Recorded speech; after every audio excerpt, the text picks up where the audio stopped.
We're gonna find out what happens.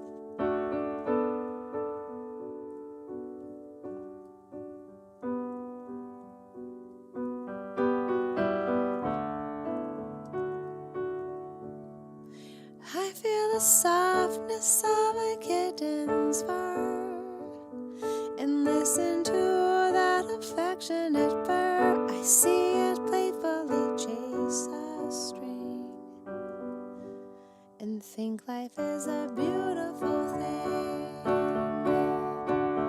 I feel the heat from the rays of the sun, and the walks in the moonlight are always fun to have a sweetheart who listens to me sing. Life I know is such a beautiful thing.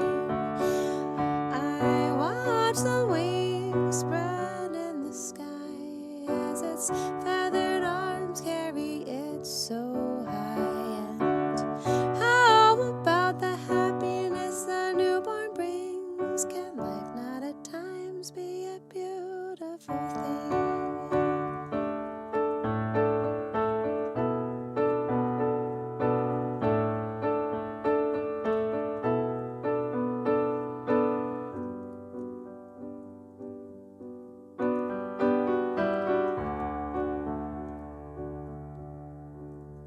What would I do if I ever lose my eyes?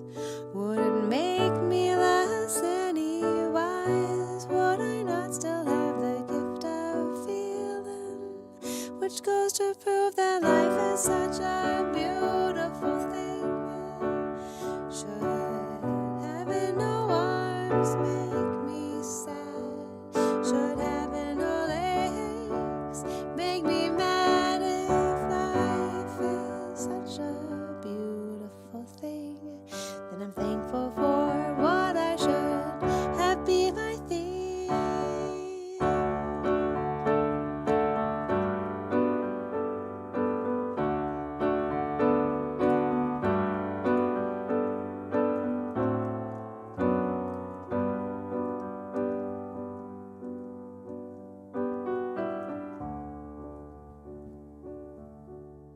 I feel the softness of a kitten's fur and listen to its affectionate purr. I see it playfully chase a string and think life is a beautiful thing.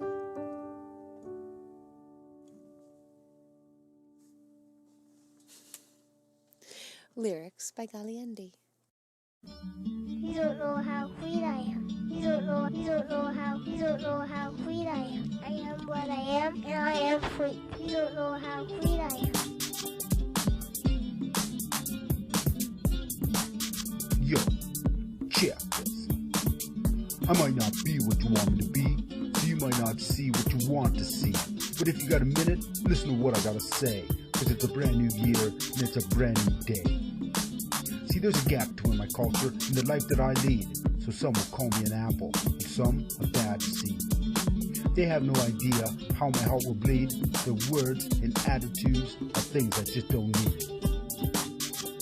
You don't know how sweet I am. I am what I am, and I am sweet. You see, I'm proud of who I am, and I'm proud of where I'm from. Those ones spreading racism, they're just fucking dumb. Now if you're looking at my life, and you say I've assimilated, to simplify things, just a little more complicated. See, I'm a modern day native, with a modern day life. I have modern day problems, and modern day strife.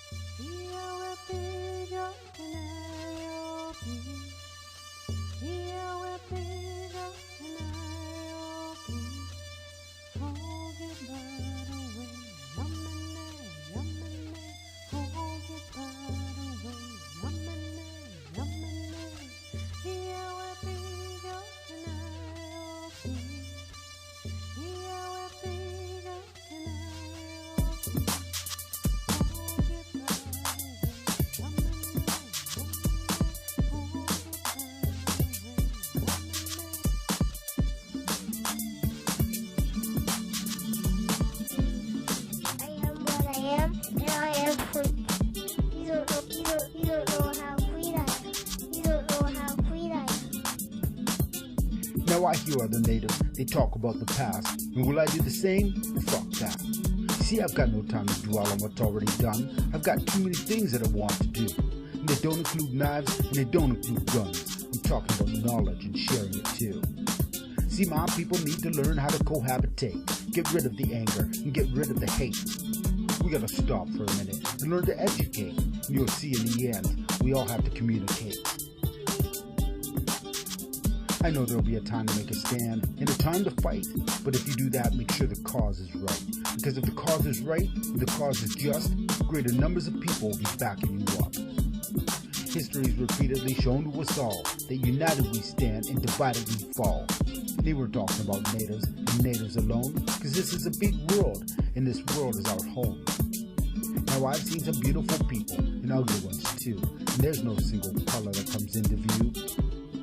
So the message I'm sending, it's not all that long. It's just, I want the human race to be stronger than strong. I said I just want the human race to be stronger than strong. We all have to be strong. Done. Word. We all have to be strong. Peace. Siguli, Swagwag, Yalahindi Neogat, Swagi Sliwagi, Nibakitaloda, Onita Ergan Gwahwanage, Ani Bujo, Dante, Okinapi, How, and Yauko, Yukwatala. For anyone who is new or just doesn't understand what I just said, I always introduce myself in my original language. So I said, Siguli, Swagwag, or hello everyone, Yalahindi, and Neogats. So Galahindi is my name. It translates to clouds passing over. And I am a member of the people of the Standing Stone First Nations, and I'm Bear Clan. And I said, Yanko, Yukutonlo, or thank you, friends, for being here. Anyone who is able to join us and check out today's stream. It is not going to be a long one. We're probably looking at maybe an hour and a half or so. But I woke up this morning and saw this episode of APTN Investigates, and thought I had to share because not a lot of people are aware of the experiences that Indigenous people run into here in the land that we now know as Canada. And this is not something new, but there's been a huge escalation in the last 15 weeks of 2024. And that's what this whole program is about today that we're sharing. It's about 23 minutes. The first program is about 23 minutes long. And it's, again, in the final months of 2024, 15 Indigenous people were killed during police altercations and or died within their custody. And so there's been a recent call for a national inquiry into the systemic racism that's going on within the law enforcement. Now, this is not something new, as I said. There is, in fact, it had gotten to a point where a couple of organizations, I don't have it on this channel. A couple of organizations gathered together and created a kind of a watchdog type site. Let me actually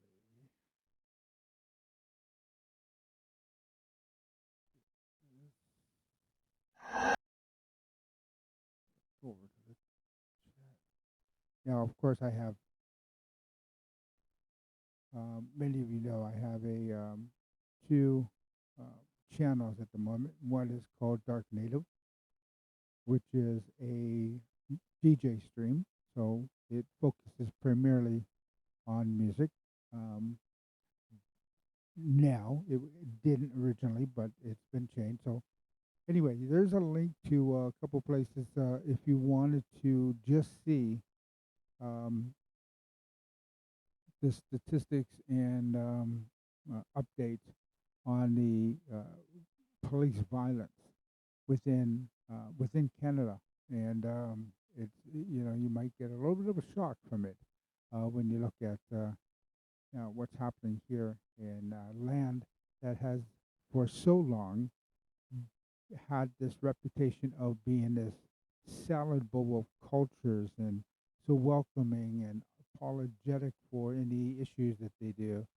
And while at the same time, the marginalized communities within these borders are subject to a lot of systemic racism within the police force that's causing them to be killed.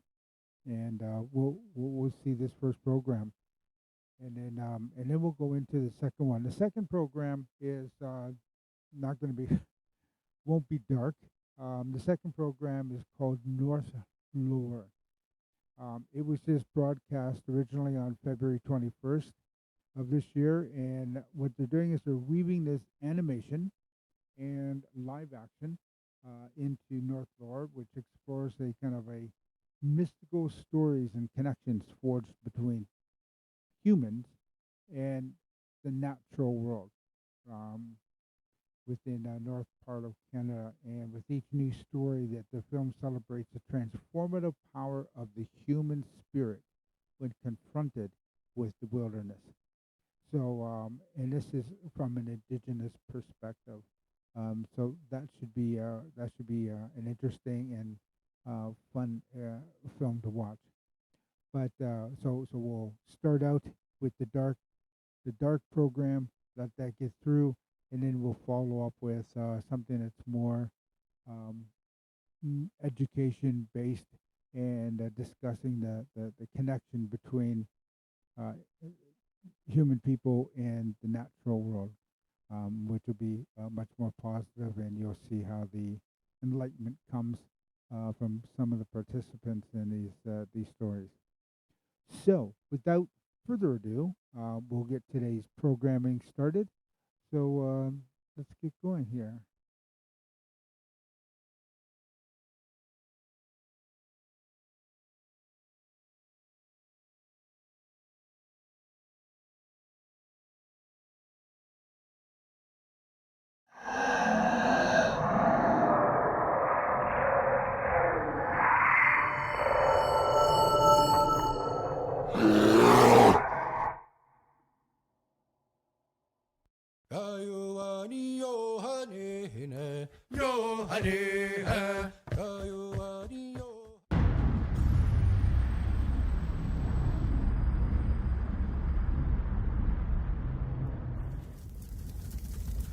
Gungilkwa zawadahan sios, ona angadaswa o handagali wadakwa. Ungwetsu a gwegwaska njedidawa wet nuni ni gwat nigula dana de tinu haladas na ungwetsu a tinidohak ni gwat nigula. A gwegwaska njedidawa wet nuni ni gwat nigula dana de tinu haladas ni yakini ista ohun jage tinidohak ni gwat nigula. A gwegwaska njedidawa wet nuni ni gwat nigula dana de tinu haladas na ohun de su a tinidohak ni gwat nigula. A gwegwaska njedidawa wet nuni ni gwat nigula dana de tinu haladas na onukwat su a tinidohak ni gwat nigula. Agwegwaska jiandidawa we nuni ne gwat nigula dana de tinu halados ne onagat su'a. Tuni dohak ni gwat nigula. Agwegwaska jiandidawa we nuni ne gwat nigula dana de tinu halados ne gahi su'a. Tuni dohak ni gwat nigula. Agwegwaska jiandidawa we nuni ne gwat nigula dana de tinu halados ne gain tosla. Tuni dohak ni gwat nigula. Agwegwaska jiandidawa we nuni ne gwat nigula dana de tinu halados ne gojo su'a. Tuni dohak ni gwat nigula. Agwegwaska jiandidawa we nuni ni gwat nigula dana de tinu halados ne gondilio. Tuni dohak ni gwat nigula. Agwegwaska jiandidawa we nuni ni gwat nigula dana de tinu halados ne ogwile su'a. Tuni dohak ni gwat nigula. Agwegwaska jiandidawa we nuni ni gwat nigula dana de tinu halados ne ojido angoa. Tuni dohak ni gwat nigula. Agwegwaska jiandidawa we nuni ni gwat nigula dana de tinu halados ne itisatugu on la diwalas. Tuni dohak ni gwat nigula. Ogwegwaska jiandidawa we nuni ni gwat nigula dana de tinu halados ne geli ni gawalage. Tuni dohak ni gwat nigula. Agwegwaska jiandidawa we nuni ni gwat nigula dana de tinu halados ne sugwat jia gilkene galakwa. Tuni dohak ni gwat nigula. Agwegwaska jiandidawa we nuni ni gwat nigula dana de tinu halados ne itisata santana galakwa. Tuni dohak ni gwat nigula. Agwegwaska jiandidawa we nuni ni gwat nigula dana de tinu halados ne ojistokwa su'a. Tuni dohak ni gwat nigula. Agwagwaska jenda do hwe nuni ni gwat nigula den ade tinu haladas na gele ni agwedige. Tinu do hak ni gwat nigula. Agwagwaska jenda do hwe nuni ni gwat nigula da dachi dinu haladas na singwai diza. Tinu do hak ni gwat nigula. Ona wa gali waho dungo no wani dizlade do gat tena zike nigoha ni zigi aizoda sundala aizawasa. Tinu do hak ni gwat nigula.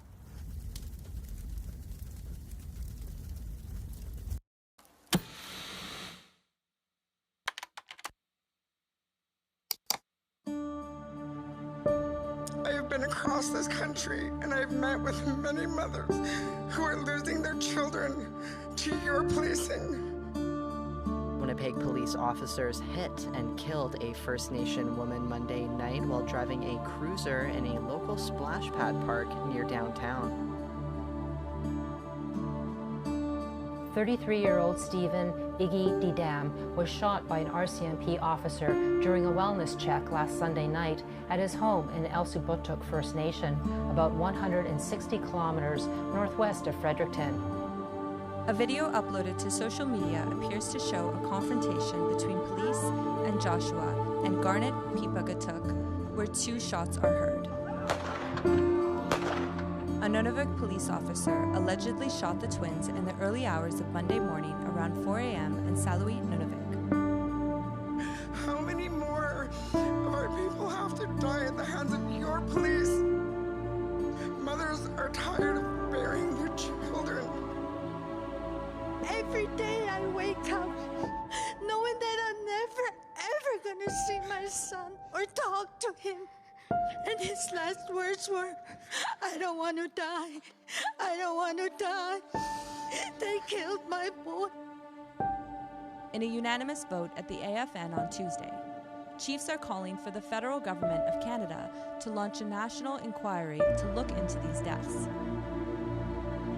The horrendous deaths that have occurred in the Indigenous community over the past week has been a reminder that while we may at times see justice, we continue to not see institutions change.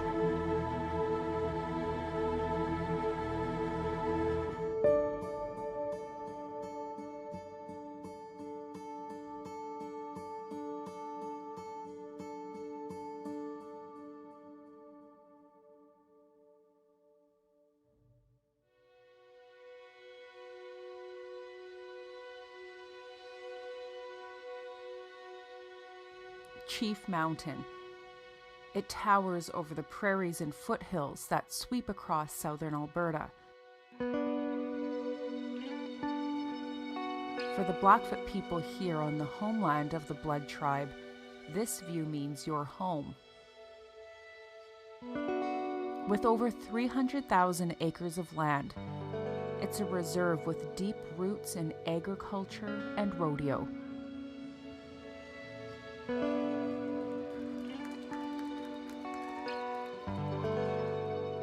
But this tight-knit community is in mourning after the loss of one of their best-known steer wrestlers. Steer by the horns, just like that. Oh, John! Wow. What a way to... I participated in the steer wrestling event and... In September 2024, John Wells died after a police altercation in Calgary. These are really old pictures way back when he was just, I don't remember how old he's, no, that was, this is him and his friend. He really worked out too, especially when he was in steer wrestling. For John Wells, rodeo was a way of life.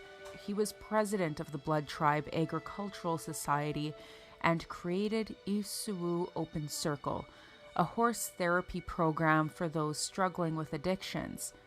He was really kind, gentle, patient, understanding, silly guy, and he knew how to make you laugh. His mom, Edith Wells, is left fighting for justice while reeling from the loss of her son. One of the biggest things I miss about my son was his texting and calling.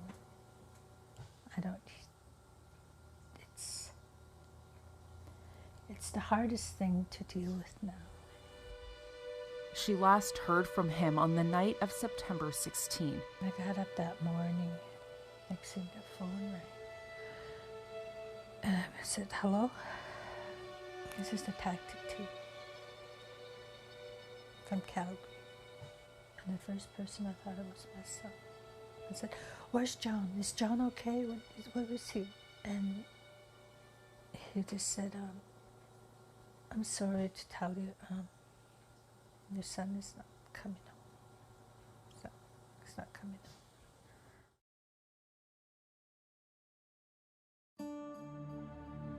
APTN News has confirmed that a 7th Indigenous person has died during an interaction with police in the last 2.5 weeks.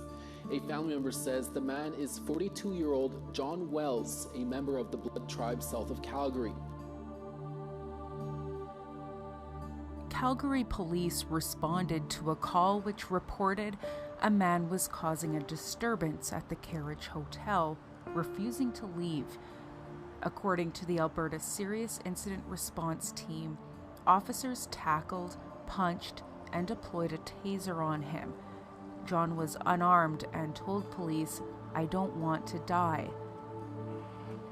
Emergency responders arrived and injected him with a sedative while handcuffed and restrained with a spit mask.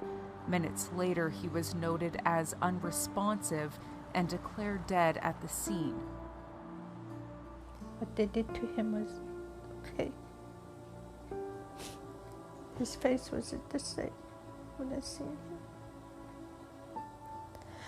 This head was all big and bruised.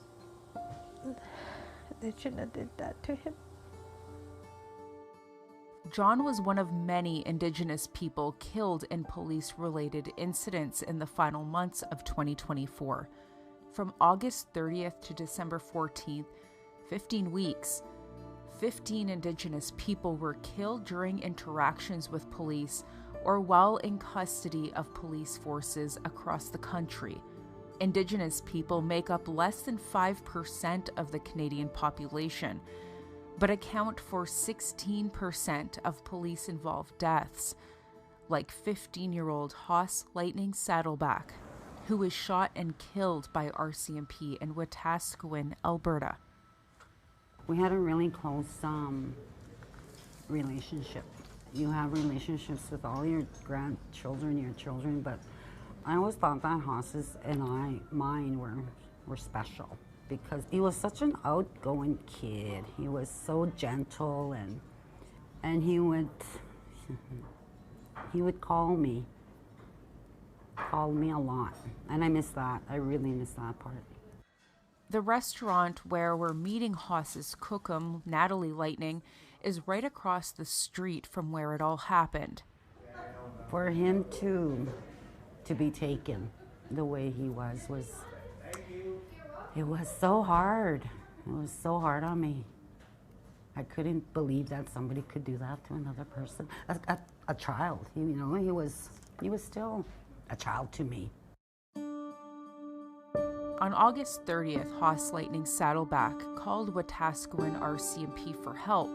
He told a dispatcher he was being followed by people trying to kill him. Police said officers found him with several weapons, which they all confiscated. A police report states a confrontation led to 2 officers shooting Hoss, and he died in hospital.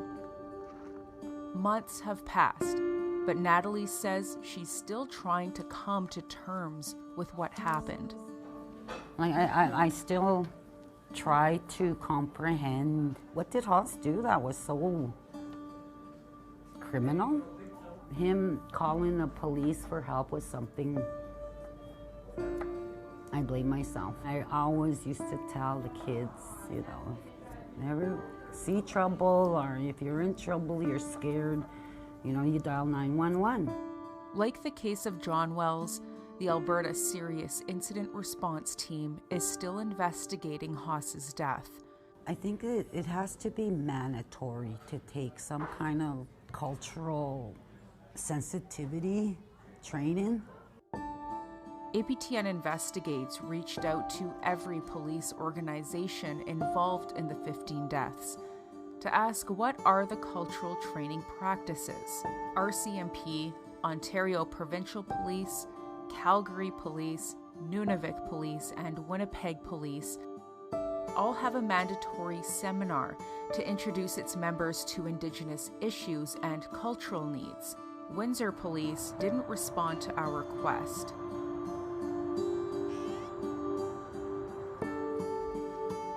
But former RCMP officer Chad Haggerty says it takes more than cultural training. You can write policy that says not to be racist or to treat people with respect, but if the culture of the organization runs contrary to policy, policy is not going to win. Chad is Métis from East Prairie, Alberta. He's a criminal defense lawyer at his own firm in Calgary. Before that, he was an RCMP constable for 15 years. As is obvious, I'm white passing. So when I joined the RCMP, not a lot of people knew I was actually Indigenous, that my first language when I was growing up was Cree.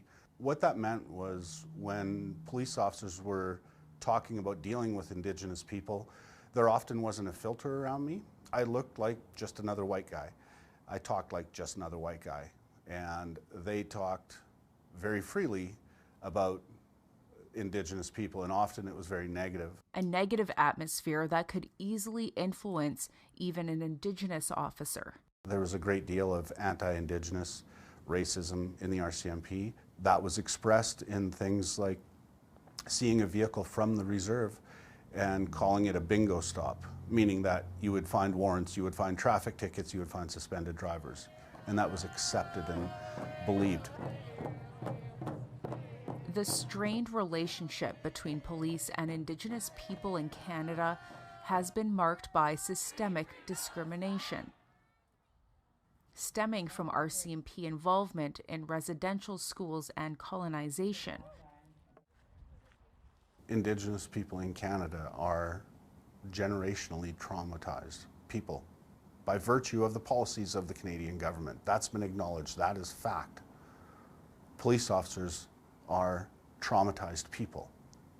And when you put those two groups together, something bad happening isn't a possibility, it's a near certainty.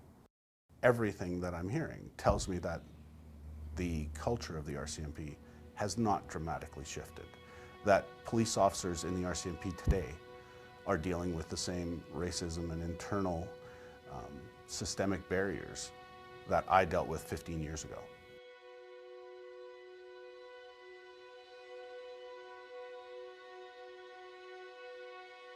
The negative interactions between police and Indigenous people in Canada has been so ridiculously disproportionate that it ought to be declared a state of emergency. As an Indigenous person, it scares the heck out of me.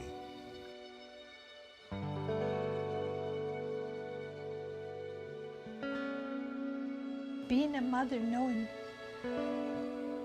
what my child went through, that is devastating. You know, my son is not just a nobody. He was somebody. He had a lot of dreams. He had a lot of accomplishments and a lot of goals he wanted to accomplish. He had a family. He had children. He had the community. He had a life. This is not going to go lightly. I am going to make sure justice is served. I am going to make sure my son, justice is served.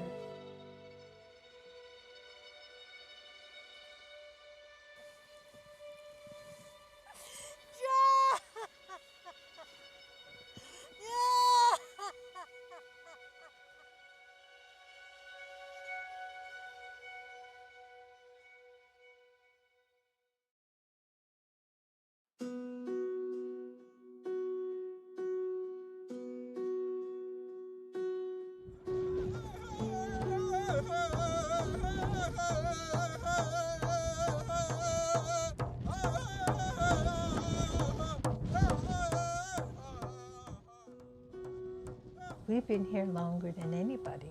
Our ancestors have been here longer than us. They lived this land. They roam with the buffaloes. And that's why we're really resilient. This is the first free-roaming bison herd to live on the Blood Tribe for generations, and John Wells played a role in their return to this land. Now it's a constant reminder of his absence.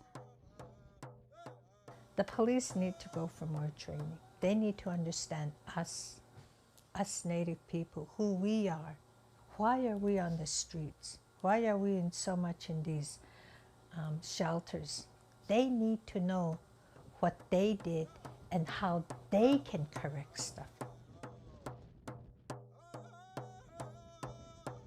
I am just so hurt, devastated. In early December, Edith took those concerns to Ottawa at the Assembly of First Nations. Every day I wake up knowing that I'm never, ever going to see my son or talk to him. And his last words were, "I don't want to die. I don't want to die. They killed my boy." She joined other mothers and Grand Chief Cindy Woodhouse to call on the federal government for a national inquiry into systemic racism in policing. If an inquiry were to happen now, and it doesn't say that there are systemic racist practices amongst police officers, then that inquiry was a waste of money.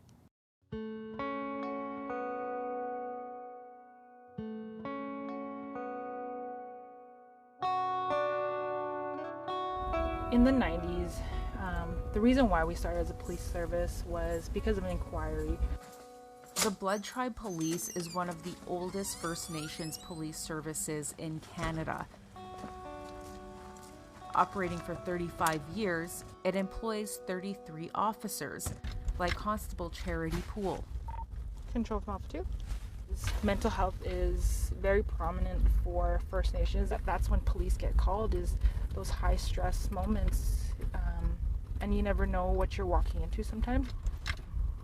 There's 15 deaths now across Canada since end of August. What has kind of come out of those conversations? The biggest thing that's come out of those conversations is training and how we are different for Blood Tribe Police Service and where we focus our needs. To this day, the force hasn't been a part of an officer-involved shooting or death. Poole says it comes down to training and de-escalation tactics. Training is the best thing in scenario-based and understanding mental health. You de-escalate because our biggest tool is our words, how we speak to people.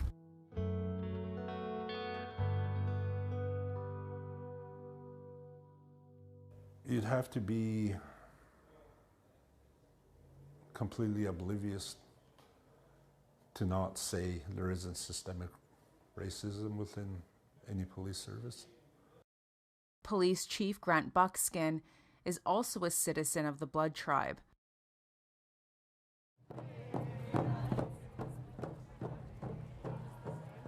When something like this happens, it's not just one police service, it's everybody across the board. I mean, perfect example was George Floyd. When that unfortunate incident occurred, all police officers across North America were all put under a microscope even more. You have to foster and build strong relationships in the communities, and they need to be sustained and sincere, not just something that is part of your strategic plan. I'm not being critical of any one police service or law enforcement agency. I think it's just as a whole, we all need to do that.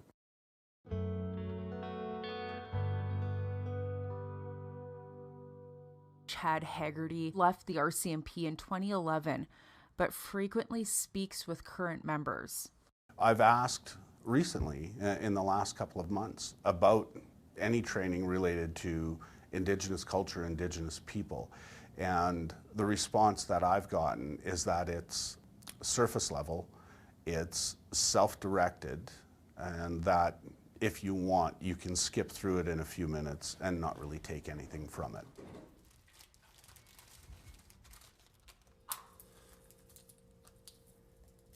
A complete overhaul of an organization is not something that happens inside of just a few years. It doesn't happen in months, it doesn't happen in weeks. These are things that must occur over generations of police officers.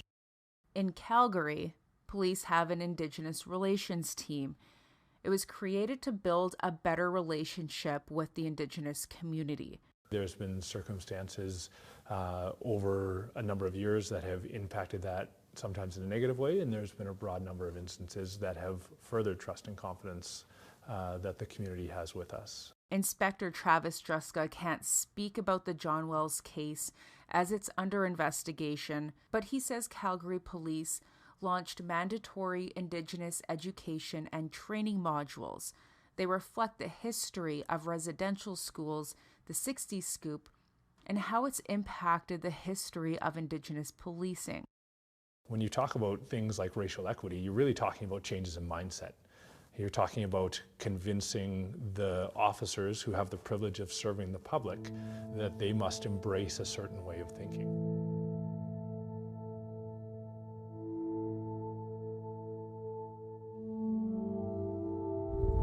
It's going to be hard being there and knowing that he's not going to be there and not seeing him participate. That's the hardest. It's going to hurt.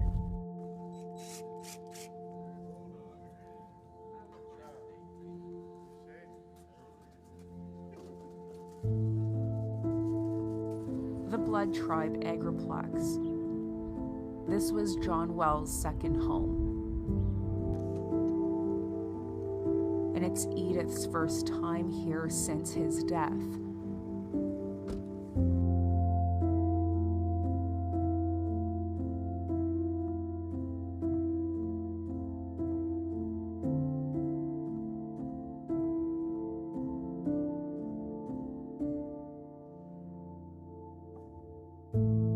This is where John practiced, taught youth how to steer wrestle, and held his healing programs. He should still be here, living his dreams, his goals. Because what they did to him wasn't okay. They shouldn't have done what they did to him.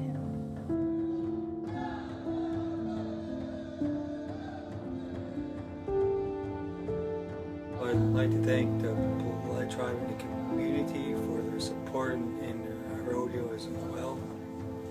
And I encourage the community of the Blood Tribe to come out and support your local cowboys and cowgirls. And good luck to all my fellow cowboys and contestants. God bless.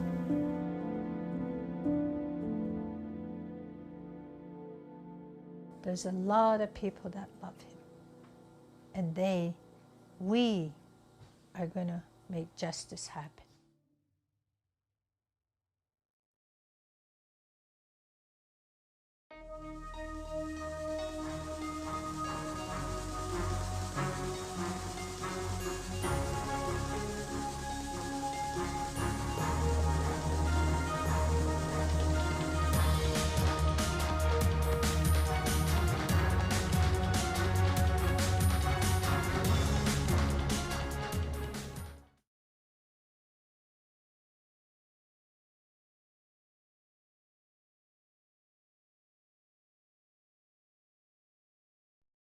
Sugoli Swagway. There we go. Sugoli Swagway. Galahindi Nyoget. Swagi Sliwagi. Niwaki Daloda. Again, I hope you enjoyed that first clip that we shared. Again, that was broadcast yesterday. So just over, I think, about 14 hours ago or something, or 15 hours ago, that was broadcast on APTN. And so when I saw that, I felt we should certainly be sharing that so people can kind of get a little bit of a, I guess, kick of reality, a little bit of a understanding of why there's so much animosity among some of the indigenous peoples. It takes a lot of healing. I mean, we're trying to reconcile relations, but it's very difficult to reconcile those relations when the people that you're trying to reconcile with are reaching out and killing you. So that's going to be something that systems, and you know, I'm okay with the call for an inquiry. I think that that's understandable. It gives us information at least, but at the same time, the inquiries don't do anything if at the end of it recommendations aren't followed. We had a recommendations designed and put together for the residential school systems. There were 94 calls to action that were set and given to our Prime Minister Justin Trudeau back in 2015. As of now, out of those 94 calls to action, there's been about 19 that have been completed, which is nowhere close to where we should be at. We had an inquiry into the missing and murdered Indigenous women. Again, recommendations given to our Prime Minister in 2019. And I think there's been about two of those recommendations that have been covered since 2019. So we're looking at 6 years of very minimal action taken by our federal government. So I say our federal government, meaning the government of Canada, not the government of the Indigenous communities, just to be clear. Now, that being said, the next film we have, again, this one was broadcast on February 21st of 2025. This one is about the relationships between humans and the natural world. Indigenous people have always had teachings and ceremonies, and not just Indigenous peoples of North America or Turtle Island, but the same, there's very similar teachings in the Indigenous communities of, say, Australia, New Zealand, South Africa. There's Indigenous communities around the world. Even, for that matter, Ireland had some similar belief systems as far as how to treat the land as Indigenous peoples did. So this film is all about reconnecting to the natural world, and I think that it'll be a fun one to watch. It's kind of a mix of live action and animation blended together to tell these stories, and I hope that you enjoy this. And so this, if you want to grab a drink or grab a snack, maybe what I'll do is I'll just throw on a real quick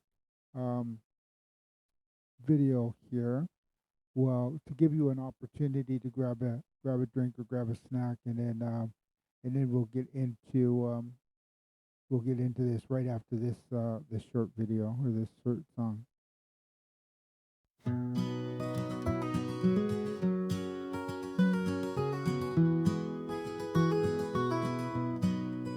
There have been times I felt alone through my life, yet there has always been someone there. Through all my pain and all my strife, someone had some time to share. I had a voice and I had an ear, a friend for which I could depend.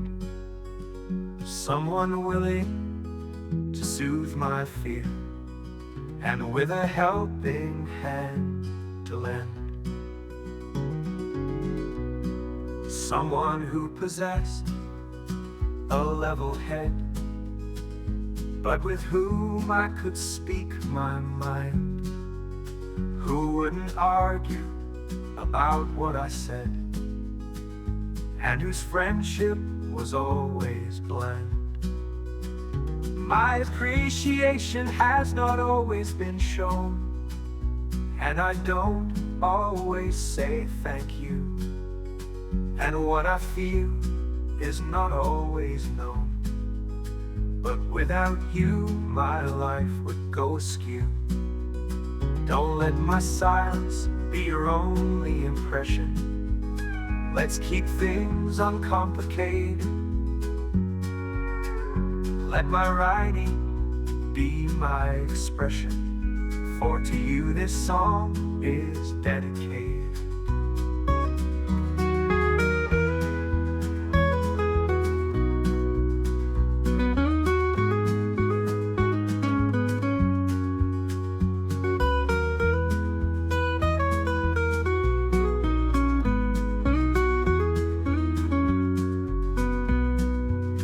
I had a voice and I had an ear, a friend for which I could depend, someone willing to soothe my fear, and with a helping hand to lend.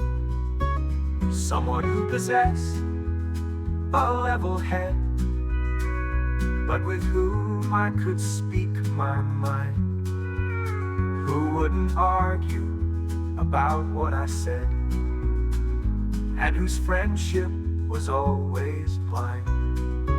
My appreciation has not always been shown, and I don't always say thank you, and what I feel is not always known. But without you, my life would go askew. Don't let my silence be your only impression. Let's keep things uncomplicated. Let my writing be my expression, for to you this song is dedicated.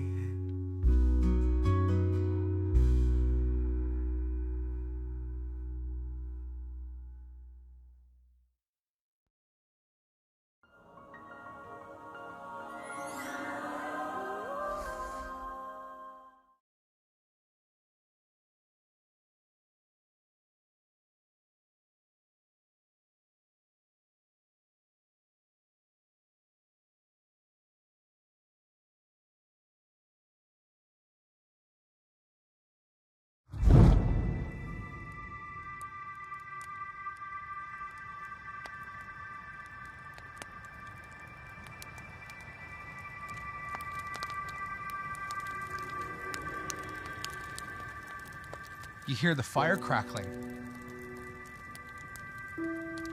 That's it telling you to tell a story.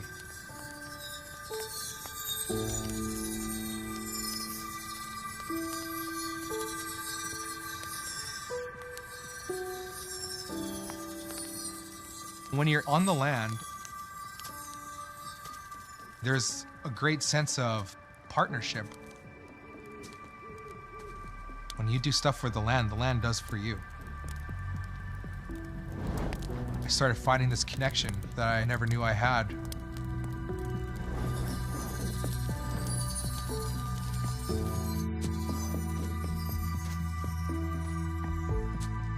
Even though it might not be everything we want, it is everything we need. And that's what the land provides. Being like in wild forest was not something I really knew.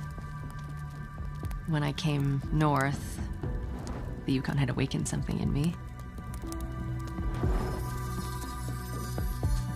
You can feel the energies of nature all around you. It's a connection to how we used to live before.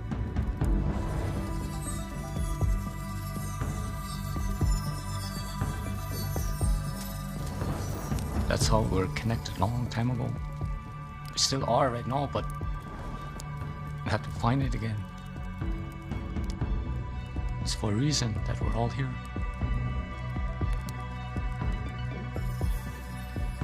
It's more than just a story, it's a teaching, handed down generations after generations.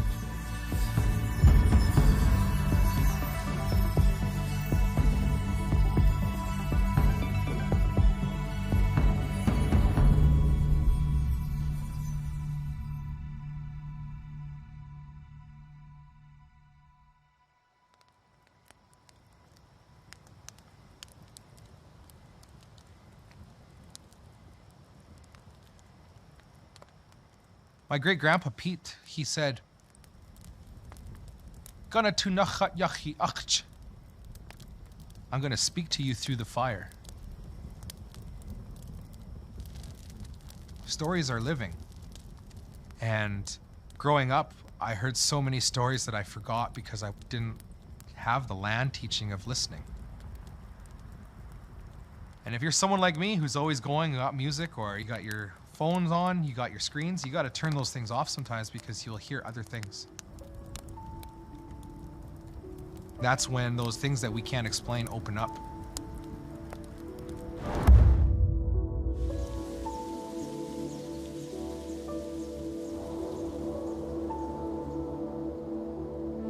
I was 34 years old when I went on my first hunt. Typically, in Indigenous cultures, you go on your first hunt when you're 15 years old. It was a really big step for me. I grew up very westernized. I grew up in Whitehorse. I was a city boy. I never wanted to be in touch with my culture, really. I wanted to be a big-time actor. I grew up with mostly women teachers, which in no way is a bad thing. It's a great thing. It helped shape me who I am today.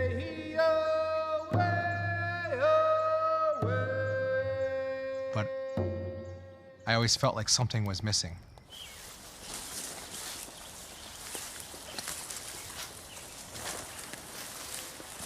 I was so nervous because I didn't know anything. Like, I really didn't know how to dress.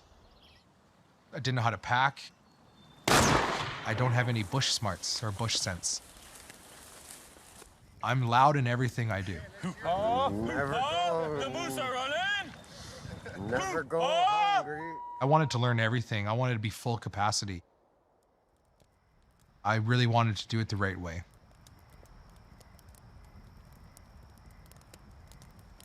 I grew up in Toronto, but I never really felt like belonging.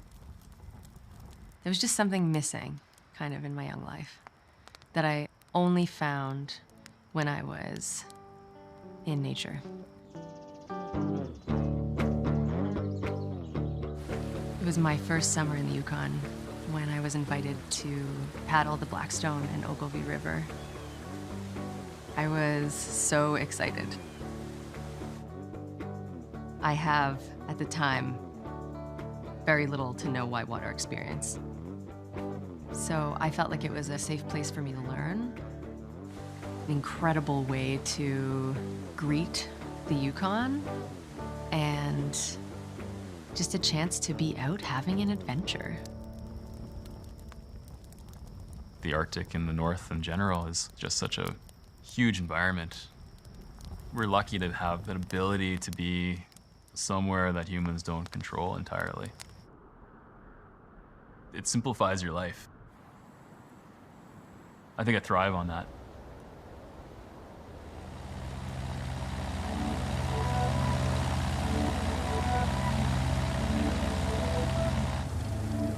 We were on the middle of this huge glacier that was right beside Mount Logan. It's just an amazing place to be. It's just so big. And of course, I didn't know anything. I've never been up on a glacier before, so this is all new. There was 4 of us, and our whole plan was to circum-ski Mount Logan, which is over 200 kilometers, and do it in less than 3 weeks. Just to be up there, I think it's this very powerful place. You realize that, you know, you're just a small animal in that whole ecosystem. You're just living in the moment. To me, that's living life. Nature is not fair. Nature just is. It's a balance. And maintaining that balance, it's a part of who we are.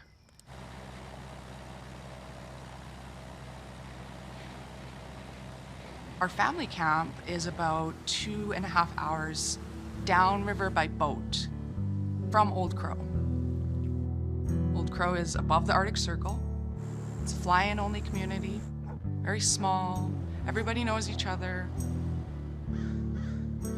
Every summer, my mom would send me up north to my grandma, and we'd spend the summers out there.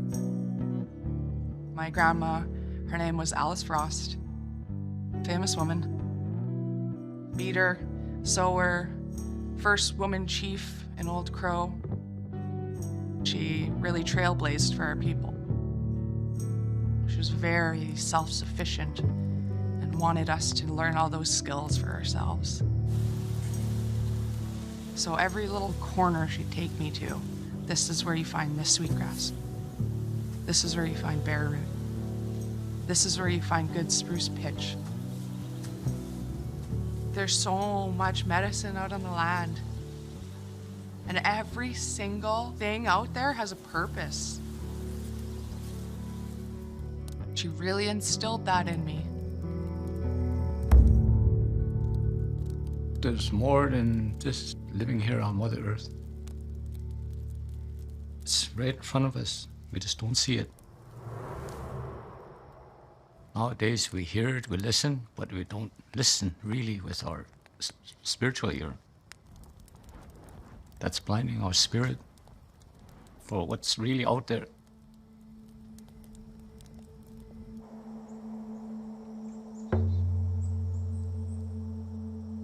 But born and raised out on a land, actually born under a tree. That's where I was raised up, out in the bush. That's home for me. And as time progressed, I was getting older, and I guess I was about 17 years old. On that time, we were camping around, just living off the land. You could hear water roaring. You could hear rocks rolling out. Because the ground's alive, Mother Earth's alive. It's like my grandpa had told me one time, all the teachings that you learn, always remember it. One day you can survive from it.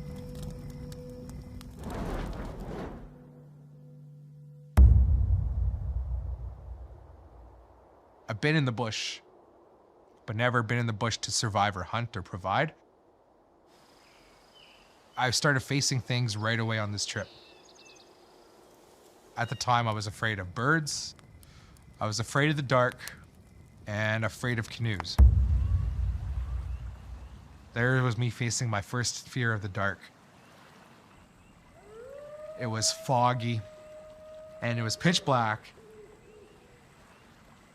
You can hear things all around us. And I got really scared.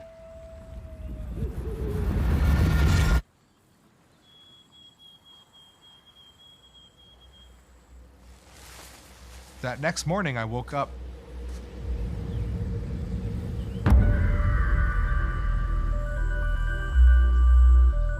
I've never seen an eagle up close before. Normally when I say I'm scared of birds, I'm scared of the small birds. When I saw this big bird, I was like, oh my God. He kept looking at me and he was so calm. And it calmed me down. I started talking to him. You scare me. can you please help me with my first hunt? And the way he looked at me, I connected.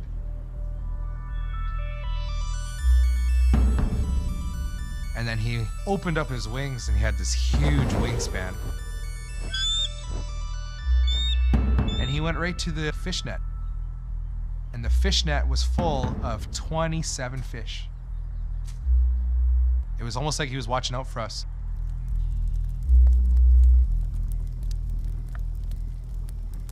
We know that there's a balance in how we interact with the wild world. And it's normal for an animal who lives there to show curiosity. We were out in the wilderness in a new level for me, and we needed to be smart. The way this was gonna work is we were gonna park the car at this spot towards the most northern highway in Canada, the Dempster Highway, and paddle the Blackstone back up the Ogilvie, hitchhike down, and then we'd bring the car back up to where our gear was. As soon as we hit the water, we were just in awe. We had grizzly bears running along shore beside us. It was the 67th parallel, and that was the furthest north I had ever been.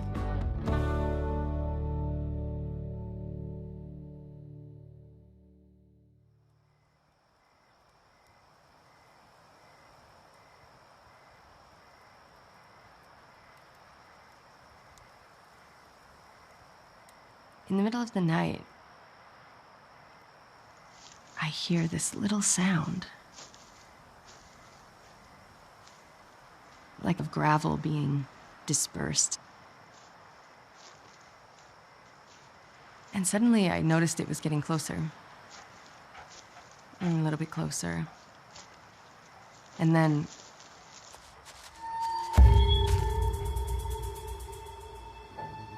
and my heart starts pounding.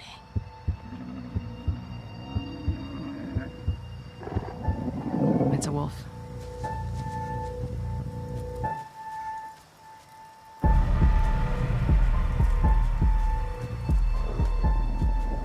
The wolf took a circle around the back of our friend's tent.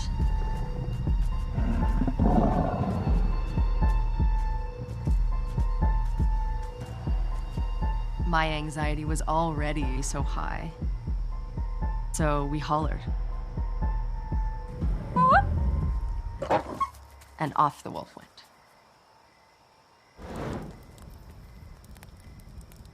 And that really left us kind of reeling for the wilderness we were in and all that we were sharing the space with. It's important, showing respect in a lot of different ways. And one of them is your intent. You're not there to harm anything. You just want to be able to pass through it safely. You have to show respect, otherwise something could happen to you.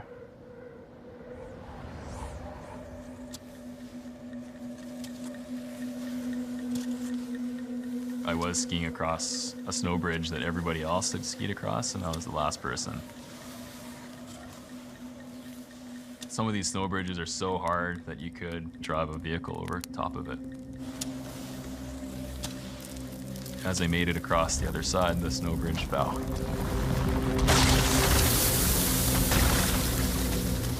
And it was like this huge hole. Like I could have fallen through easily. And you just keep skiing. You don't really think about it too much because you know that it could happen at any moment. So you're kind of like, well, this wasn't my time.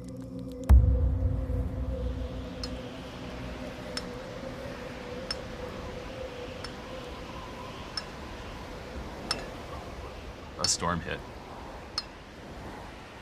It's quite common in that area. The storms just kind of come out of nowhere.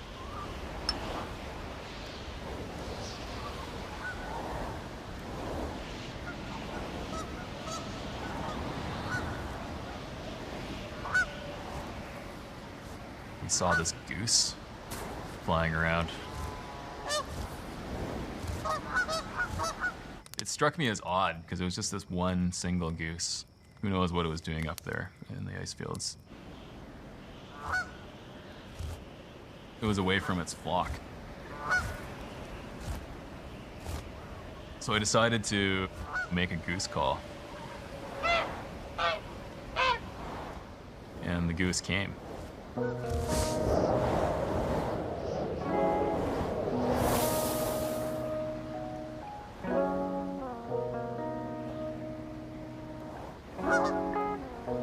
He's really sussing us out, seeing what kind of animals we are, whether or not we're dangerous, whether or not to trust us.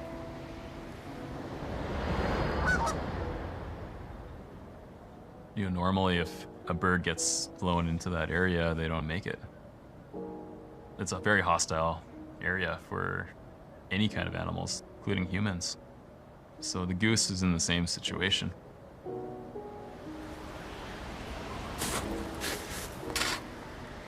Maybe I told it in some way with my call that, you know, we were all right. There's some safety here.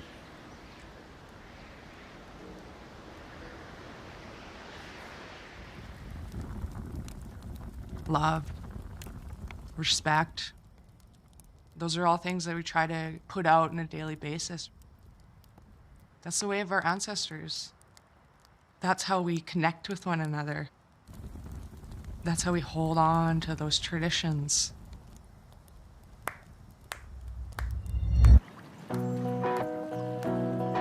Bluefish was a place of freedom as a child.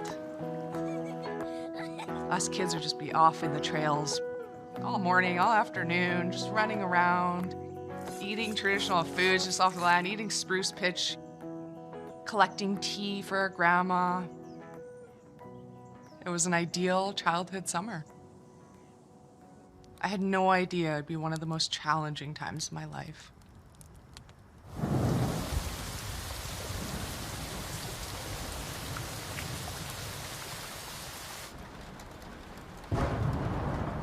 I've never been so sick in my life, ever. It wasn't just some cold that I'm trying to get over. They realize it's more than that. They looked at me and they got scared. I'm 5 hours from any hospital, any doctor, any kind of treatment whatsoever.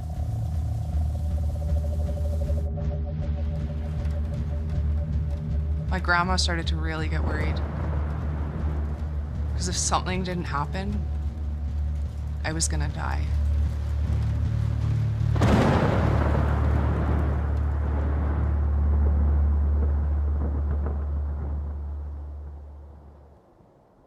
There's a term called Yakawaheku, which means all living things spirit. That means the trees, plants, the land, the wildlife. Everything has life in it. The next world is not another world. The next world's a breath away. It's right here, right now. Things we can't see.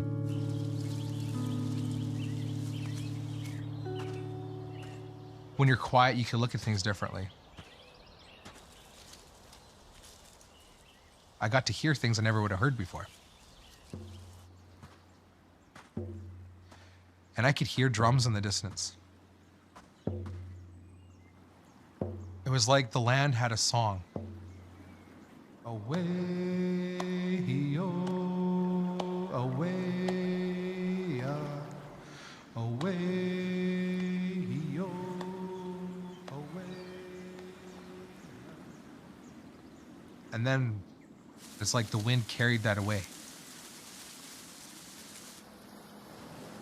When you feel those things, you just know you're not alone. And all I could think about was Hashuka.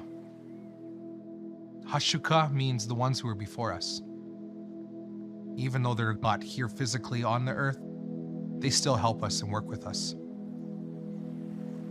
And I really felt like I was just part of something else.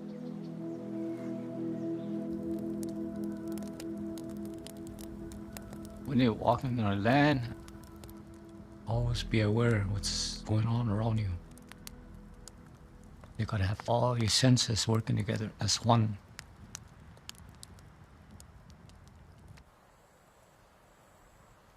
On this particular day, I decided to follow Moose Trail.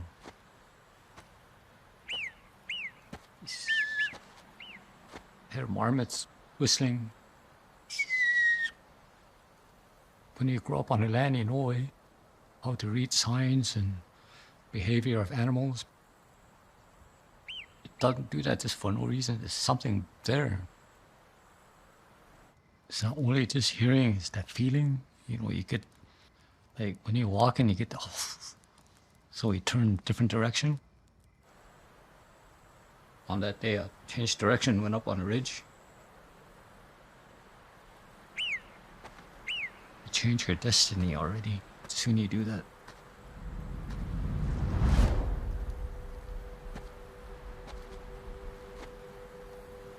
Come over the ridge.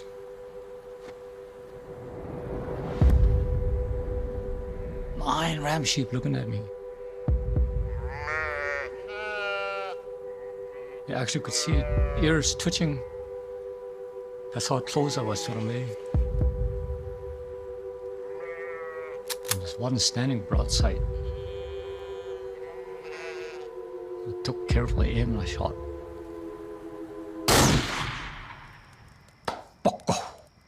Bling! Way up high. You could see gravel flying where I hit. That sheep didn't even move. I looked up my rifle. I sighted in earlier. Then I looked down where the marmot was whistling. There's a little rock sitting there. I took a shot at it, hit it. Nothing wrong with my gun.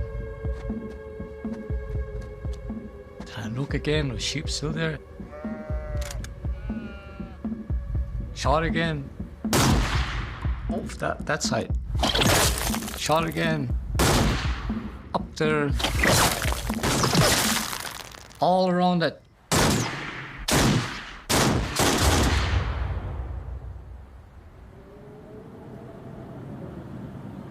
I shot a whole box, 20 rounds of shells. I couldn't land a single shot.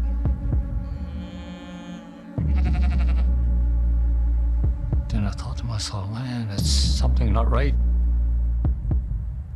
They usually run away when they see you miles. As soon as you pop your head off, they're gone. They weren't afraid of me or anything.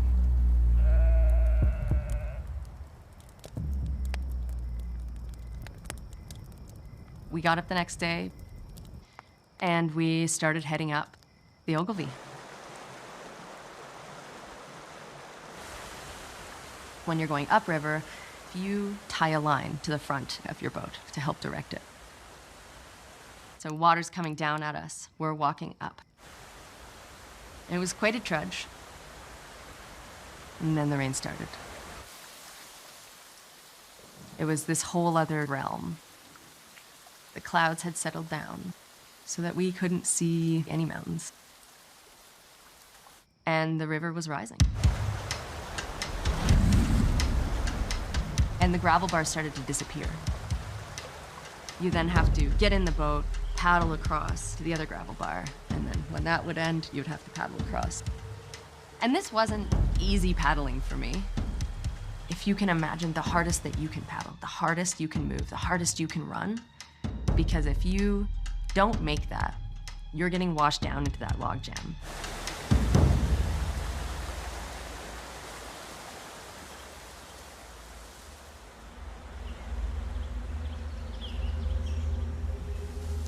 And something strange started to happen almost right away.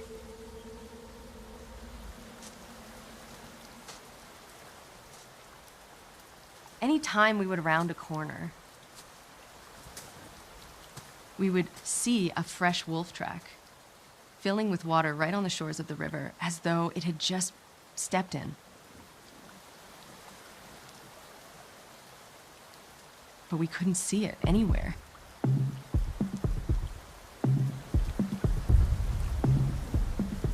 didn't feel dangerous, but it didn't feel safe.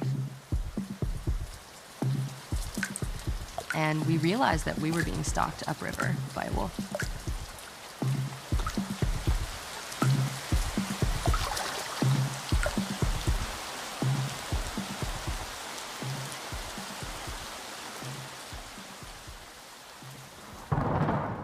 I started having fever dreams.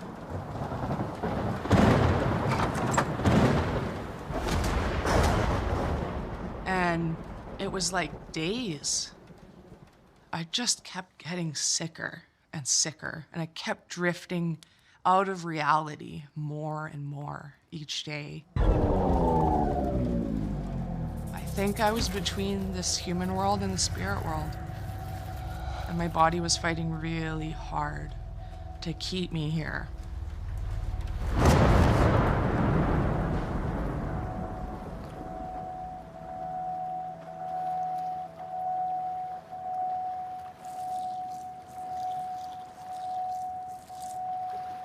I had this like out-of-body experience. I watched my grandma gut those fish. And I was like, ew, gross.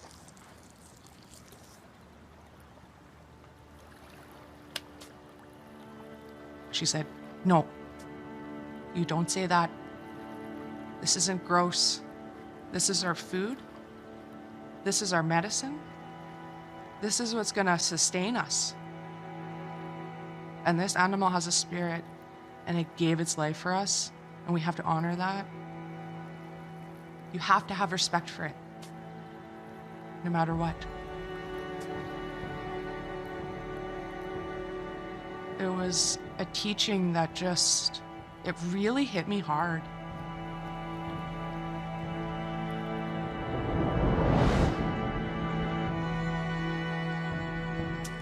We've been learning off of the land for thousands upon thousands of years. Bluefish Caves is actually behind the Bluefish camp, which is what it's named after. The caves are actually where some of the oldest human remains and tools in North America have been found at Bluefish Caves. They were about 30,000 years old, which is why I think my family decided to make a camp there. They felt that deep, deep connection, that ancestral connection. I'm pretty sure I was on the brink of death. And so my grandma had to do something. She had to make a decision. Do we get her medical help, like Western medicine help, or do I go and get traditional medicine and do that?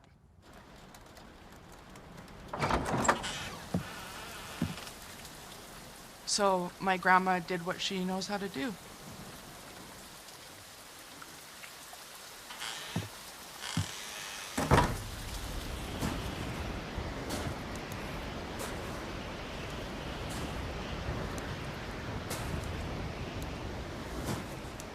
You get some pretty epic storms up in the ice fields. You just never know how long they're gonna last. And even if you wanted to leave, you couldn't. You're stuck there.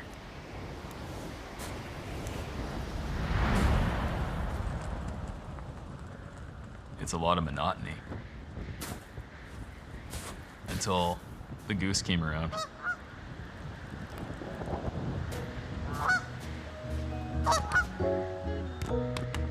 And the goose was like really entertaining because he's just this other thing, and you're like, oh, I wonder what the goose is doing now.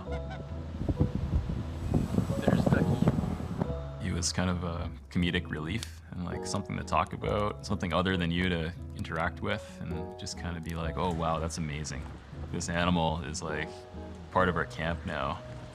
How you doing, Goose? Nice weather we're having, isn't it?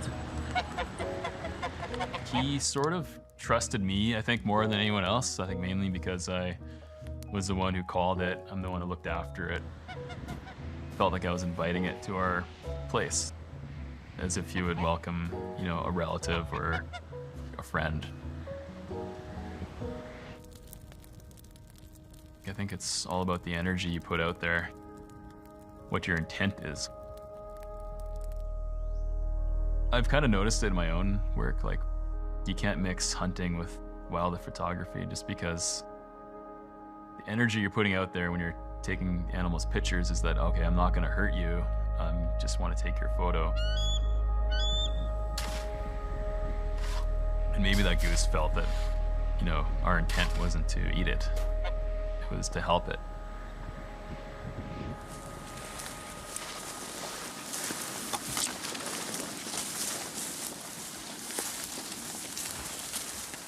When we woke up on our last day, I felt so connected to the land. I felt so connected in my teachings and my culture.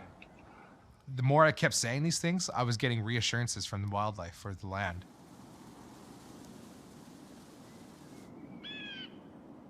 One thing I learned is you'll find tons of stashed things for the next time hunters return.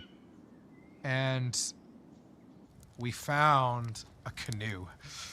And I was like, no, I'm not going in this canoe.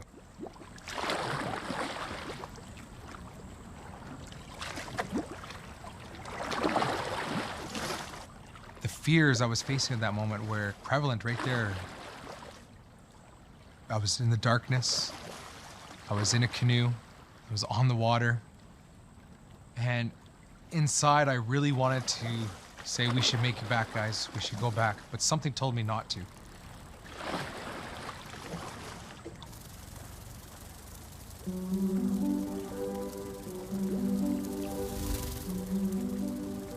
And just then, a dragonfly circled around me. And it landed on my shoulder. And dragonflies are important to our people because they're one of the subcrests of the Deshiton clan, which is my great-grandfather's people.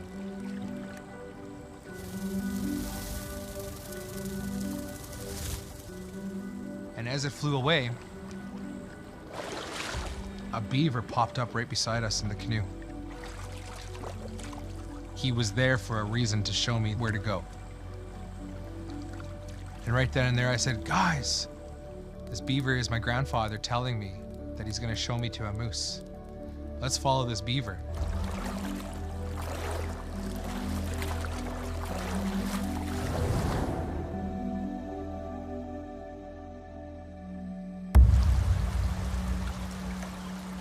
Things were getting very real. We still can't see the mountains. It's still raining. This wolf was stalking us upriver. We made a plan to have the bear banger ready and loaded. So we all had tools we needed if we felt we needed them. The river was continuing to rise. It was a very different color at this point. It was like full flood. This was quickly becoming an emergency.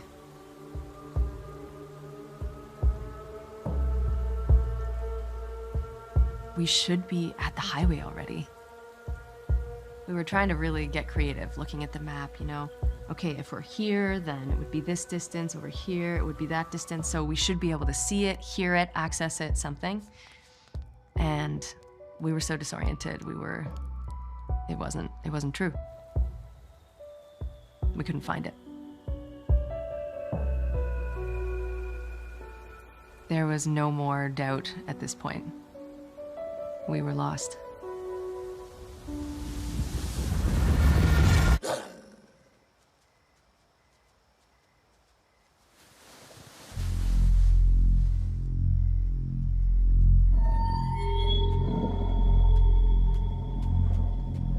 And once again, Wolf comes walking around.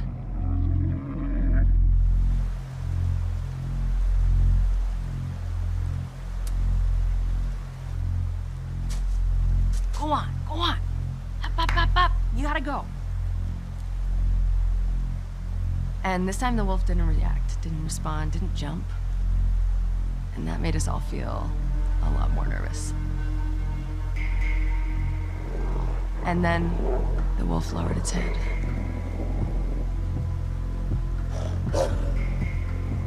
And the feeling changed.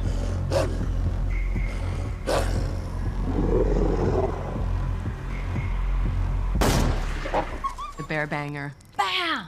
And off the wolf went.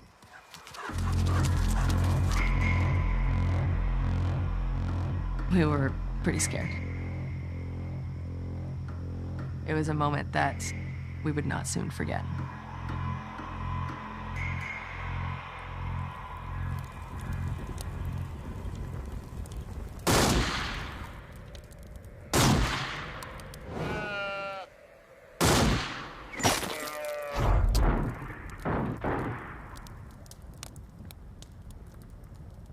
I didn't understand at that moment. Wondering what's going on. Like, why me?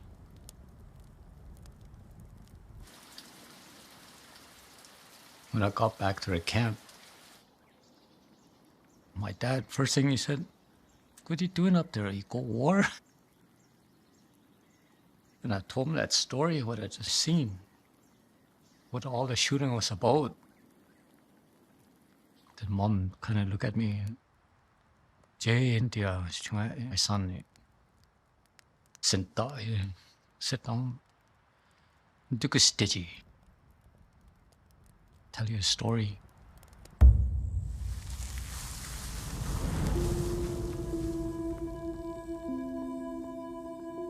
When you were a little kid, long time ago, every time he put you to bed, it sounded like somebody killing you.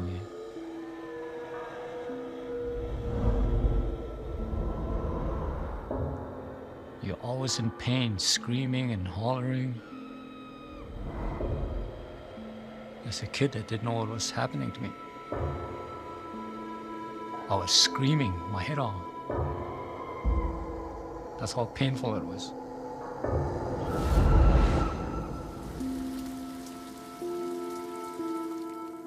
Weeks later, our grandparents showed up. And sure enough, they put me to bed, I started screaming, and Grandma, I guess, was looking and she figured it out. Then, my goodness, he's sleeping in his brother's skin. I was sleeping in sheepskin. That was my blanket.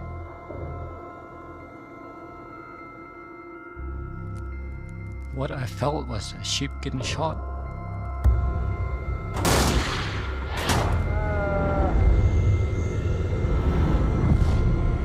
Feel a hot bullet going through your body.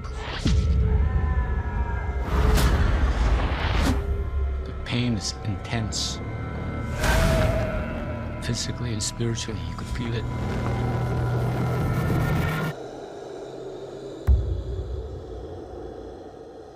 For the longest time, I relived that over and over. Every time they put me in that blanket. How could I go sleep when I feel all that pain that sheep went through? It's because they were connected spiritually.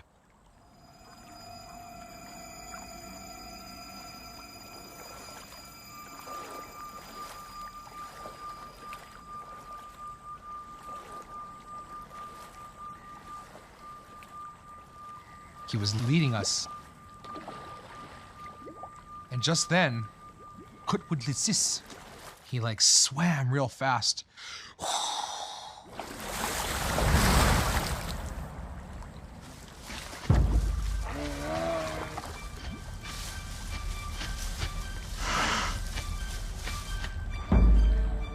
And right then and there, this huge moose comes out. So I grabbed my gun and I loaded it up. And he just stood there staring at me. Everything was perfect about this moment.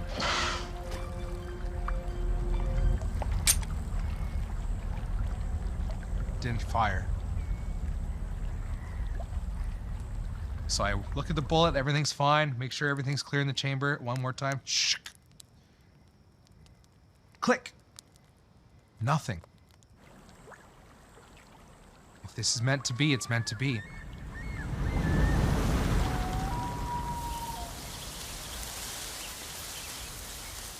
You have to ask for help. You gotta ask your spirit guides. You gotta ask your ancestors for help. Otherwise, they don't know. They don't know that you're struggling. They can see it, but you're not asking them. Kakwada and Chalak Nai, guide me. Guide me to where I need to be. Help me find the medicine I need.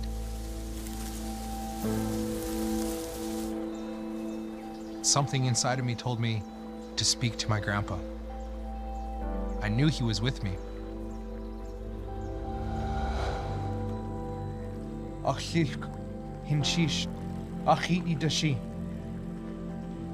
My grandparents, my grandpa, please help me.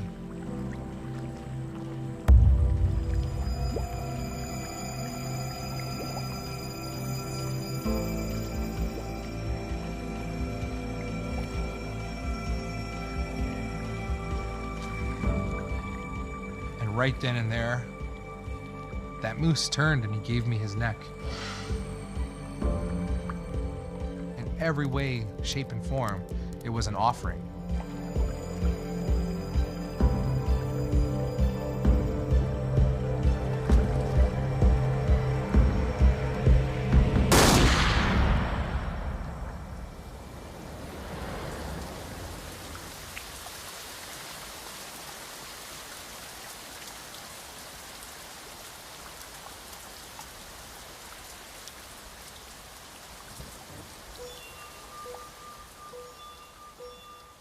We saw this little light,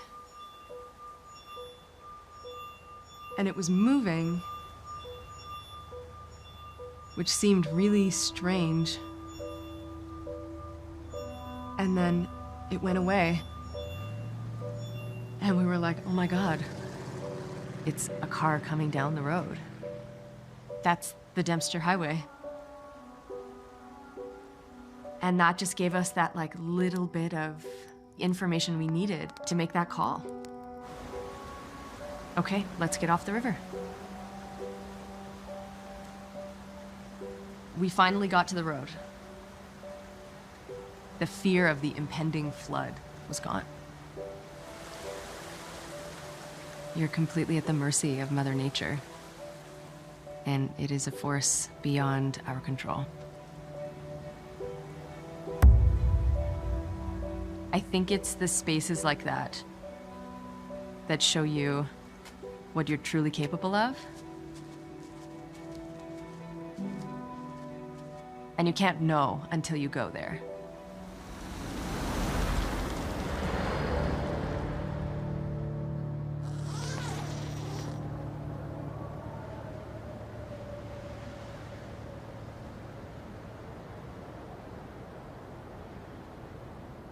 The storm was finally over.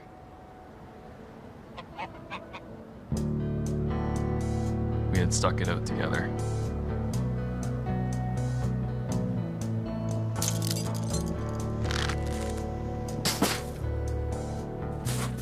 Leaving the Goose that morning was a little bittersweet. I felt grateful that I had this experience with this goose.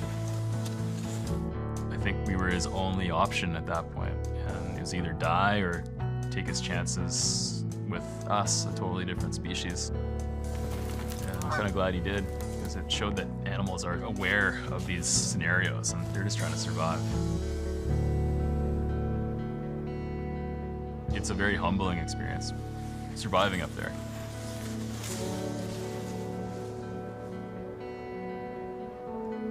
You're asking the land to look after you. And yeah, you hope that it will.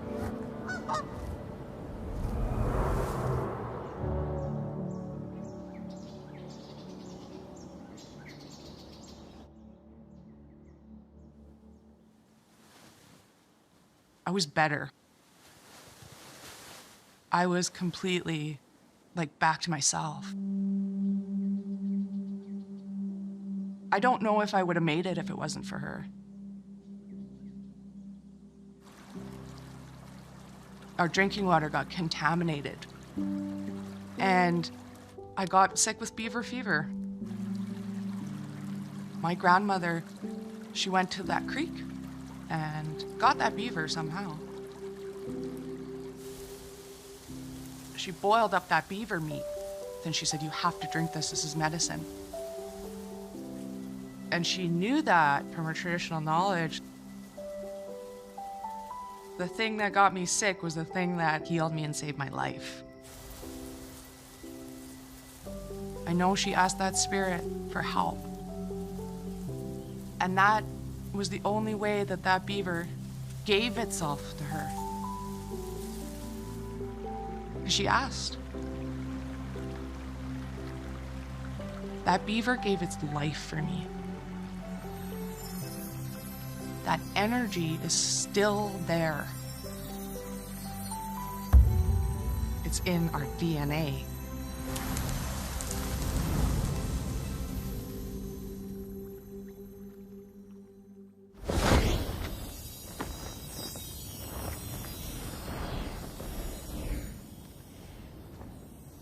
My grandmother took that blanket away, and the pain was instantly gone.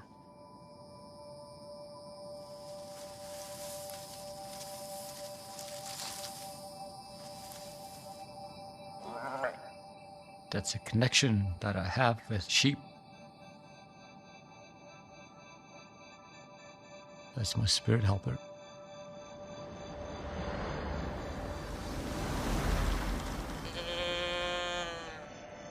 That's why I couldn't shoot him.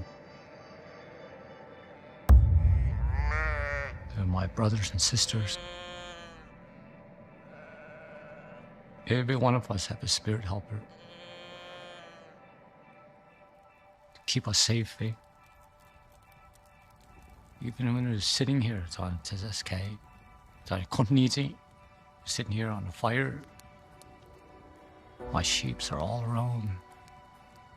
I feel them. I know it.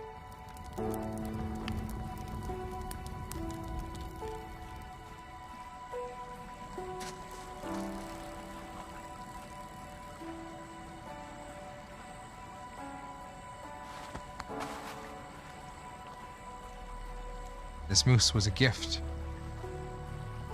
and I was getting help from the ancestors. I felt that connection right there.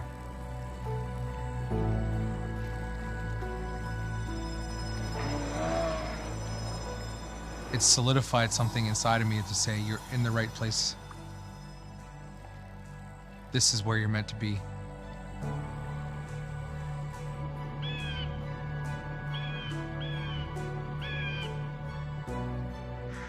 For your first kill, you're not supposed to have any of it yourself. You're supposed to give it all away. So I got to give it all away to my community. After that moment, it was like people started looking at me and talking to me differently. I'm part of something more. And once I was sure of myself, then I was able to be a better teacher, a better storyteller, a better person. I'm not meant to do all these things that I thought I wanted or thought what made me rich in life. I'm meant to be here teaching the words and stories of my grandparents and the ones before us. A hashuka.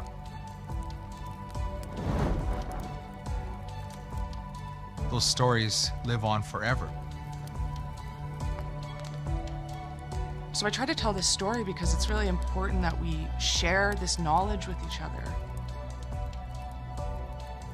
Just to remind ourselves that there is something else other than this world that we've created. The number one thing the wild world teaches us is that there's something more. Something more in all of it. Grandpa always told me,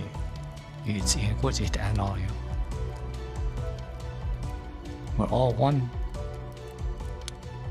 Nature, the animals, with the universe.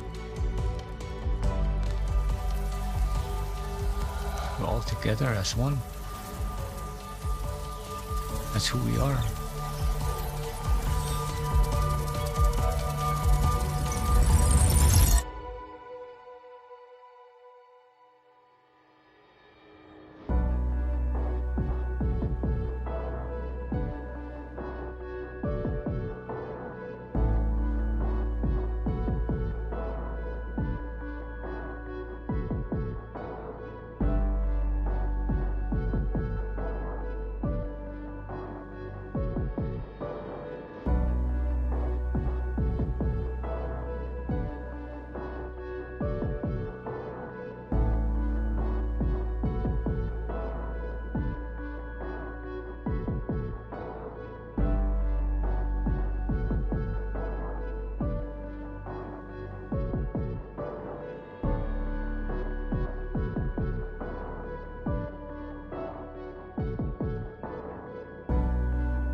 Siguli swagwag, galakandi neogets, wagi sli wagi, niwa kitalora, manikia, nida agin gwawanagay.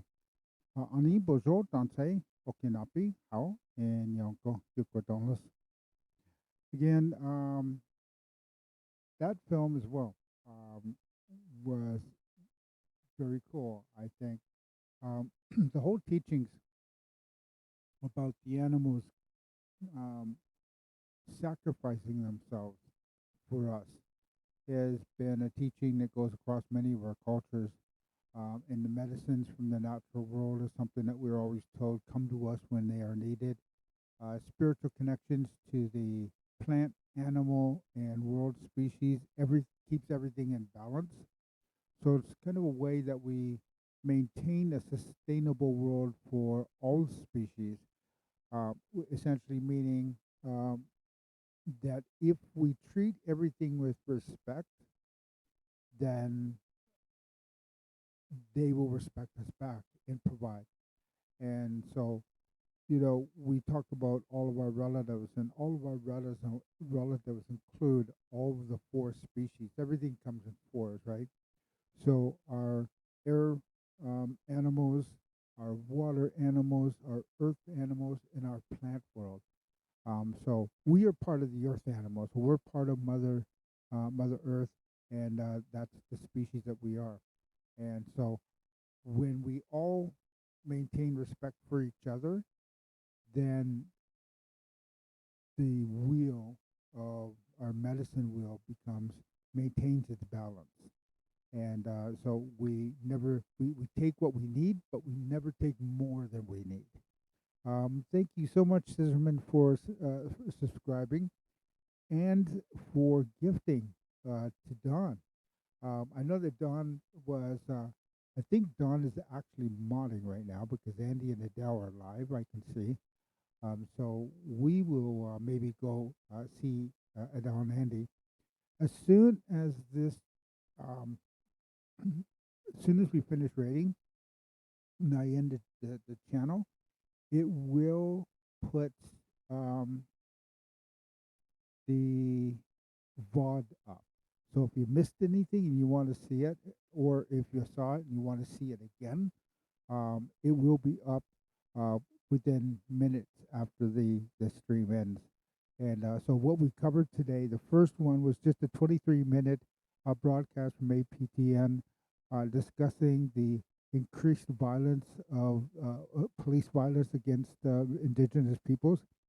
If anybody remembers, the last 15 weeks of 2024, 15 Indigenous people were killed through interactions with the police.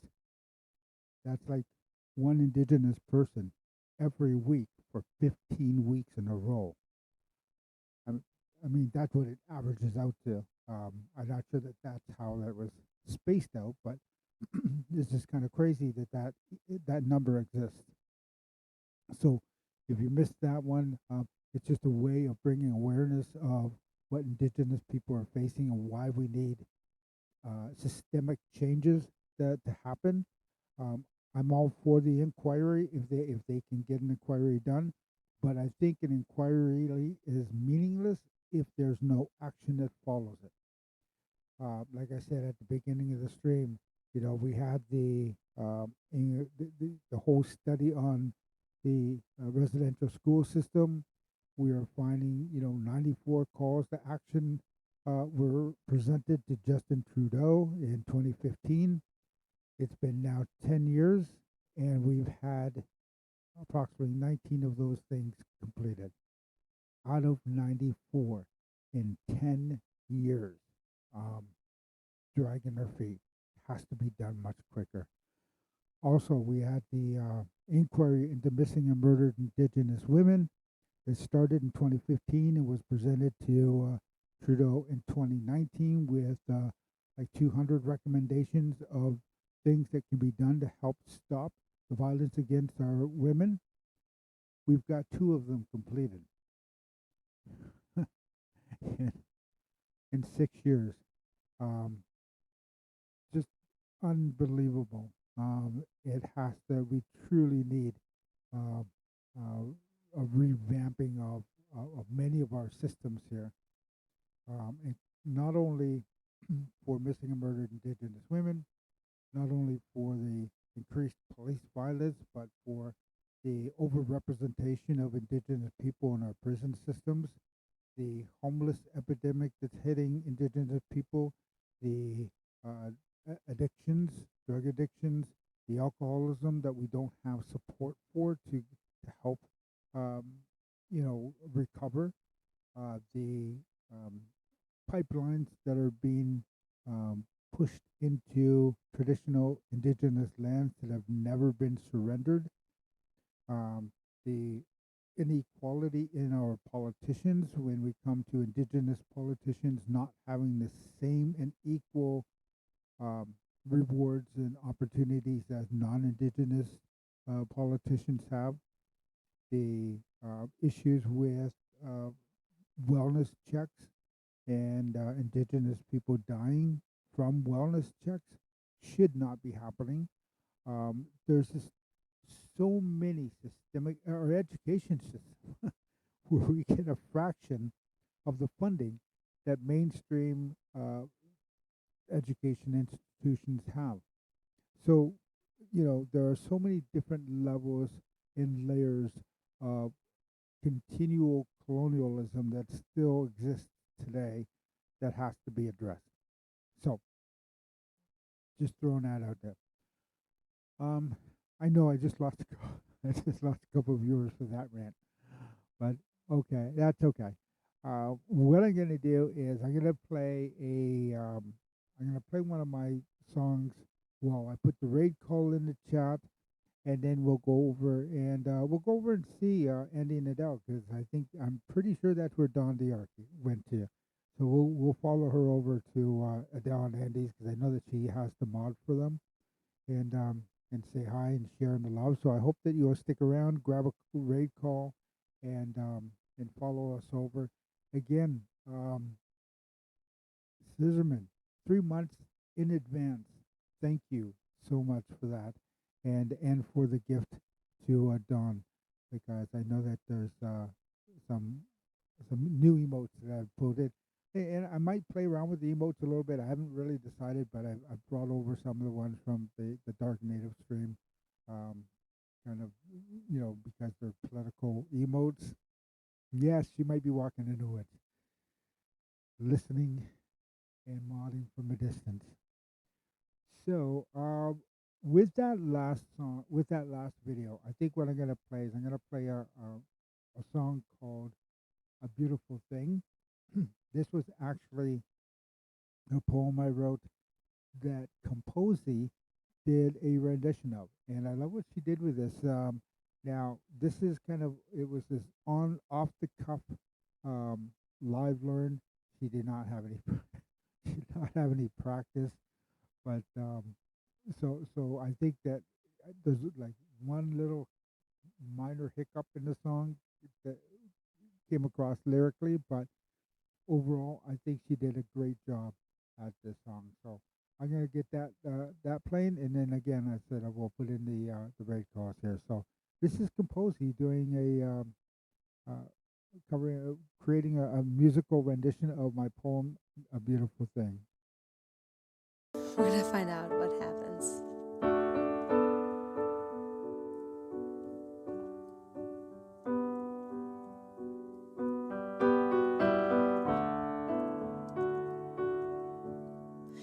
I feel the softness of a kitten's fur and listen to that affectionate purr. I see it playfully chase a string and think life is a beautiful thing. I feel the heat from the rays of the sun, and the walks in the moonlight are always fun to have a sweetheart who listens to me sing.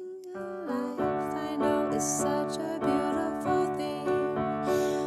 I watch the wings spread in the sky as its feathered arms carry it so high. And how about the happiness a newborn brings? Can life not at times be a beautiful thing?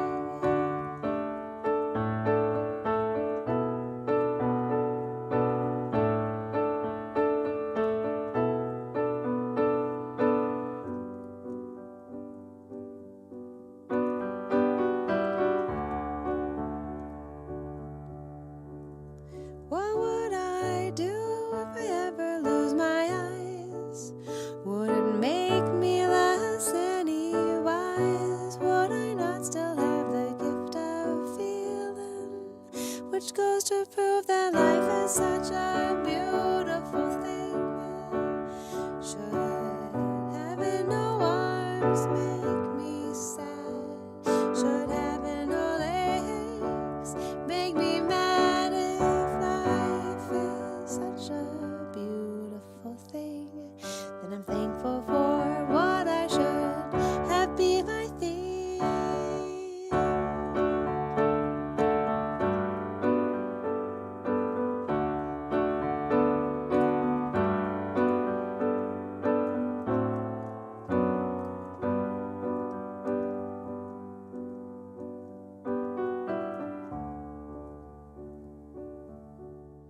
I feel the softness of a kitten's fur and listen to its affectionate purr. I see it playfully chase a string and think life is a beautiful thing.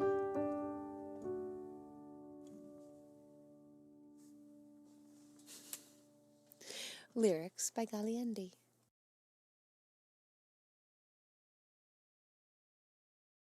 Cool, was it? Good to see you. Are you ready, Adele? Ready. Here we go. Don 80, thank you for the raid. Welcome in. 3, 2, 1.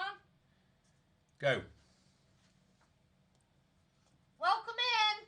How are you doing?